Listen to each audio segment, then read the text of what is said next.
અમદાવાદ શહેરના લોકોને વધુ એક બ્રિજ છે એ તૈયાર થઈને ભેટ મળવા જઈ રહ્યો છે. અમદાવાદ મહાનગરપાલિકા દ્વારા વાડજ સર્કલ ઉપર જે બ્રિજ છે તૈયાર કરવામાં આવી રહ્યો છે. અંદાજિત 106 કરોડના ખર્ચે જે આ બ્રિજનું જે નિર્માણ થઈ રહ્યું છે તે પૂર્ણતાને આરે છે અને આગામી સમયમાં જ જે છે એ લોકોને આ બ્રિજની ભેટ મળશે. આ બ્રિજ ભેટ મળતા જ અખબારનગર રાણી જે જનારા લોકો છે તે લોકોને ખાસ કરીને 3 જેટલા સિગ્નલોમાંથી ટ્રાફિકમાંથી મુક્તિ મળશે.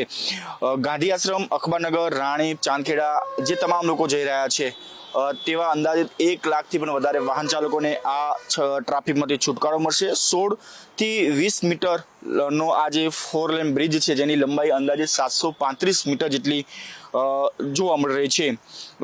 આ બ્રિજને જે છે 106 કરોડના ખર્ચે તૈયાર કરવામાં આવી રહ્યો હતો અને આ બ્રિજ જે છે એ તૈયાર થવાની ટૂંક સમયનો વાર છે, એટલે કે અંદાજિત 1 થી 1.5 મહિનાની અંદર આ બ્રિજ સંપૂર્ણ રીતે તૈયાર થઈ જશે અને આ બ્રિજ તૈયાર થયા બાદ જાહેર જનતા માટે જે છે એને લોકાર્પણ કરવામાં આવશે. જોકે આ બ્રિજ તૈયાર થતાં જ વાડજ સર્કલ જે મહત્વનું સર્કલ ગણવામાં આવે છે, જ્યાં ટ્રાફિકનું ભારણ ખૂબ મોટું હોય છે, જેના કારણે દૈનિક 1 લાખથી પણ વધારે જે વાહન ચાલકો છે તે લોકોને ટ્રાફિકમાંથી મુક્તિ મળશે.